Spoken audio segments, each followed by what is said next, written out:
मुबैना तौर पर 1 करोड़ रुपए का लालच देकर एक गरीब शख्स को गुर्दे से महरूम कर दिया गया। बकौल मुतासरा शख्स के वो एक स्टोर पर तकरीबन पिछले 15-16 साल से काम कर रहा था। स्टोर के मालिक की बहन को गुर्दे का मसला था, तो स्टोर के मालिक ने उसे 1 करोड़ रुपए का लालच देकर कहा कि हमारी बहन को गुर्दा दे दो। बकौल उस शख्स के वो लालच में आ गया और मान गया। फिर उसके मालिक ने अपनी बहन से अपने नौकर का निकाह करवाकर मुबैना तौर पर जाली कागजात तैयार करवाए और उस नौकर को अपनी बहन का शोहर जाहिर करके उसका गुर्दा निकलवा कर अपनी बहन को लगवा दिया। ना पैसे दिए ना इलाज करवाया। बकौल गुर्दा लगवाने वाली लड़की के कि ये शख्स मेरा शोहर है और उसने मुझे गुर्दा बीवी समझकर अतिया किया है और अब ये मेरे भाइयों से पैसे मांग रहा है। इस लड़की के इस बयान के बाद ये सवाल उठता है कि अगर ये लड़की वाकई इस शख्स की बीवी है और उसके शोहर ने उसको गुर्दा अतिया किया है तो अपने शोहर के घर क्यों नहीं रहती, या फिर अपने शोहर को अपने मेके में क्यों नहीं रखती ताकि उसका भी इलाज हो सके। मुतासरा शख्स का गुर्दा भी गया और उसकी बीवी भी उसके पास नहीं रहती। 1 करोड़ रुपए की लालच में गुर्दे से महरूम होने वाले शख्स ने किए हैरान कुन इंकशाफात। गुर्दे की गैर कानूनी तौर पर गुर्दा बेचना या खरीदना ये गैर कानूनी है, ऐसा नहीं होना चाहिए।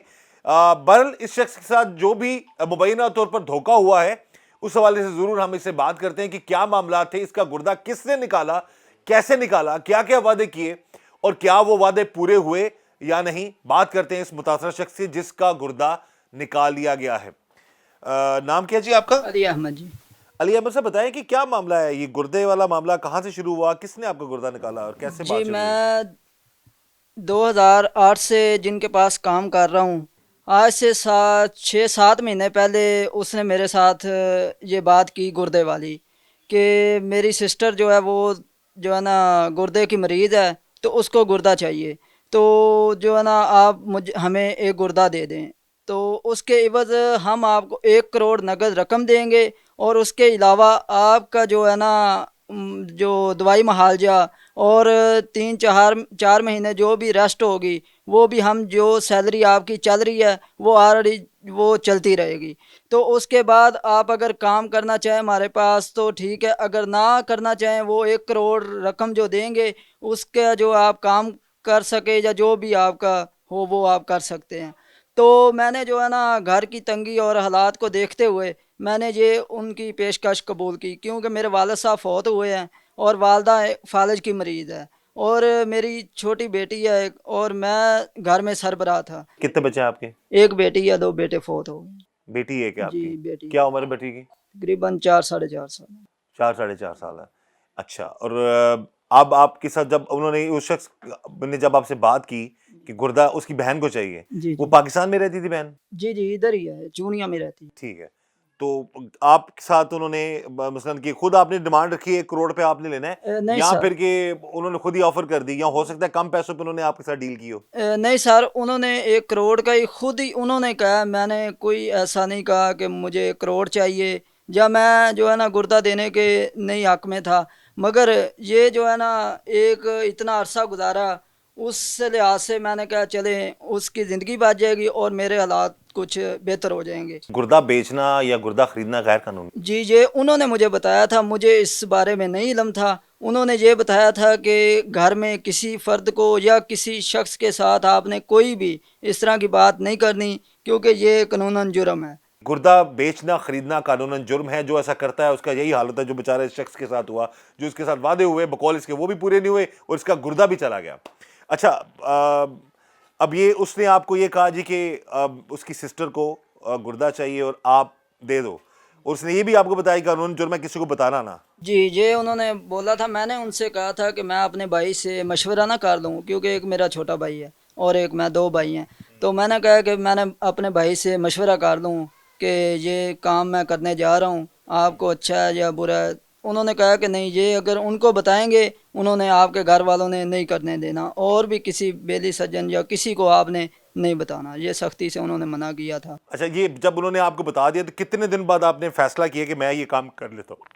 जी मैं तकरीबन मैंने उनको कह दिया था कि आप अपना जो है ना वो प्रोसीजर जो भी आपका वो जारी करें। मैंने उनसे पूछा था कितने दिन का प्रोसीजर है या कितने दिन लगेंगे, उन्होंने कहा था 1 महीना, मगर ये जो है ना 6-7 महीने प्रोसीजर चला सर।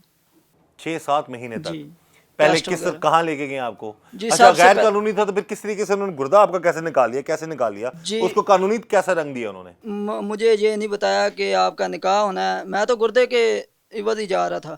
ये लेके गए हैं कचहरियाँ, तो उधर जाके जो है ना वकील साहब थे कोई और एक कारी साहब थे, उनको जो है ना कुछ पैसे दे के इन्होंने निकाह करवाया। तो जब निकाह, निकाह उस औरत से करवाया जी जिसका गुर्दा खराब था? जी जी, क्या उस उम्र औरत थी से। उसकी? उसकी 34 साल सर।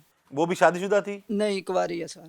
वो कुंवारी थी? जी जी और उसके साथ बकौल आपके आपका निकाह करवाया? जी जी वो अभी भी आपके निकाह में है? जी, अभी वो निकाह में ही है सर।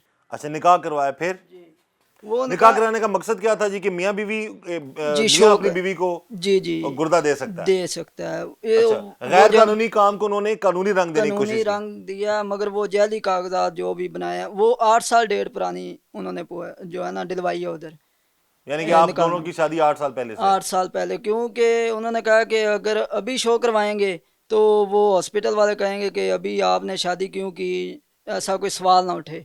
तो इसलिए उन्होंने 8 साल पुरानी डेट दिलवाई, मगर अब ये रजिस्ट्रेशन जुलाई में हुई है। अब ये देख लें नाजरीन कि जिस तरह ये शख्स बता रहा है कि हमारे सिस्टम में कहां कहां लूप होल्स हैं, कहां कहां मसले मसाइल हैं, कि शादी भी 8 साल पहले करवा ली और डेट पीछे करवा ली, सारे मामलात हो गए। अब अगेन चीज ये आ जाती है कि ऑब्वियसली जिसकी जान बच रही है वो तो डेफिनेटली उसके लिए तो अच्छा है, और चले किसी की इंसान की जान बच जाए तो वेल एंड गुड, लेकिन तरीकाकार गलत है।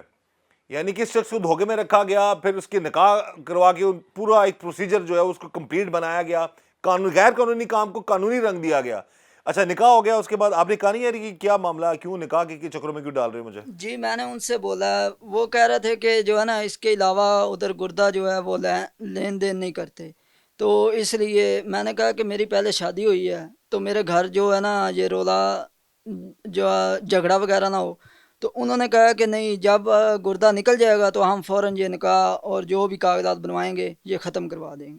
यानी कि आपने गैर कानूनी काम सारा कानूनी तौर पर किया है और इसी वजह से आप उनके खिलाफ कोई कार्रवाई नहीं कर पा रहे? जी सर, अभी करता हूँ तो वो जो है ना नहीं होती। इधर चूनिया में भी जो जाहिर है है ना, आपने खुद लिख के दिया जी ना। जी वही। गुर्दा निकलवाने से पहले कोई पेमेंट वगैरह कोई हमें सुनने में आया कि मुबैना तौर पर शायद 11-12 लाख में आपकी शायद डील हुई थी, तो नहीं इस वजह सर, से आपको पैसे मिल गए, तो अब आप ज्यादा पैसे मांग रहे हैं, कुछ नहीं इस तरह की सर, बात नहीं सुनने में नहीं आई? सर, ये बिल्कुल झूठ है। पहले जो भी पैसे दिए ना वो सिर्फ जो है ना, जब मैं बता रहा हूँ कि जब जाता हूँ वो इधर से गाड़ी पर लेके जाते थे। पहले तो जब गुर्दा लेना था लेना था तो तो गाड़ी आती थी स्पेशल? जी जी, स्पेशल गाड़ी एपीवी अच्छी में गाड़ी जाते, आती थी? जी जी एपीवी में जाते थे। अच्छा। तो वो जब जाते थे तो वो उधर उन्होंने डायलिसिस करवाने होते थे, तो वो उधर रुक जाते थे, फिर मुझे वो पैसे देते थे 1500 2000 वो देते थे, उसमें जो किराया लग जाता बकाया वो मुझे बचते थे। वो जितने भी हैं वो 2 लाख बने 3 लाख बने, उसकी कोई गारंटी नहीं सर। यानी वो आपको मिल जाते थे पैसे? जी, वो मुझे मिले हैं 1000 1500 2000, जब भी जाता हूँ वो देते थे। हफ्ते में 2 बार भी जाते थे, 3 बार भी गए हैं। 2 लाख 3 लाख कैसे बन गया फिर? वो 1000 1500 एक मिसाल 1000 रुपये भी लगाएं हाँ, तो वो कह रहे हैं जितने हमने भी, लाखों लगा दिया। जी वो ये कह रहे हैं ना, उनका मैं वही बता रहा हूँ कि उनके बकौल जो वो कह रहे हैं ये इतने दिए हैं, वो 2 लाख बना लें, वो 3 लाख बना लें। लेकिन बकौल आपको 1500 देते थे? जी जी, 1500 2000 भी देते रहे हैं। बीवी किधर है आपकी? अब वो उधर तो ही है, उनके पास ही है सर। ये तो सभी ड्रामा है ना सर उनका। ये जी बड़ा बड़ा ऑर्गेनाइज्ड तरीके से ये सारा मामला हुआ है, और जो आज के इस प्रोग्राम जुर्म नकाब में हम आप लोगों के सामने हम ये सारी चीज़ें सामने लेकर आ रहे हैं कि इस शख्स को बाकायदा तौर पर 1 करोड़ का लालच मुबैना तौर पर बकौल इसके इसको दिया गया। उसके बाद फिर अपनी उन लोगों ने बहन से इसका निकाह करवाया, पिछली डेट्स का निकाह था, फिर कानूनी तौर पर तमाम डॉक्यूमेंट्स तैयार करने के बाद फिर इसको हॉस्पिटल ले जाया गया, जहाँ पर प्रॉपर ये शो किया गया ये वाकई उसका खावंद है, और फिर उसकी जो है पेवंदगारी की गई। और उसके बाद फिर सारा मामला, जब इससे पैसे मांगे तो बकौल इसकी ये कह रहे जी कि मुझे उन्होंने कुछ भी नहीं दिया, और अब जो है बिल्कुल भी बात नहीं मान रहे, ना सुन रहे हैं इसकी बात। लेकिन एक ये मामला है कि यहाँ पर अगर उन्होंने ऐसा किया है जो उन्होंने वादा किया है, क्योंकि उनकी अगर बहन की जान बच गई है तो ऑब्वियसली जो वादा किया है एटलीस्ट वो वादा तो इनको पूरा करना चाहिए, ताकि इस गरीब को जिस तरह जिस हालत में इसको फेंके हैं ये सरासर गलत है, इसको इसकी मदद होनी चाहिए। लेकिन अगेन मैं तमाम देखने वालों को ये कहूँगा कि अगर आप कोई भी गैर कानूनी काम करेंगे इस तरह से तो लोग आपको धोखा ही देंगे। जैसे कि शख्स के साथ हुआ मुबैना तौर पर कि अब गुर्दा इसका चला गया है और जो है झूठा ने कहा था बहन उनकी उधर ही है, अब ये अपने घर में जो है वो बस इस हालत में पड़ा हुआ है, ना ये काम काज कर सकता है, ना ये चल फिर सकता है प्रॉपर तरीके से, पूरा पेट इसका कटा हुआ है और गुर्दे वाली साइड भी जो है उसको भी वहाँ से भी चाक किया गया है। अब ये मामला अब इस चीज़ को मद्देनजर रखना चाहिए कि एटलीस्ट ऐसे मामला से बचें और अगर जिन्होंने इसको पैसे देने एटलीस्ट उसको पैसे दे दें, जो भी इसका हक जायज़ बनता है।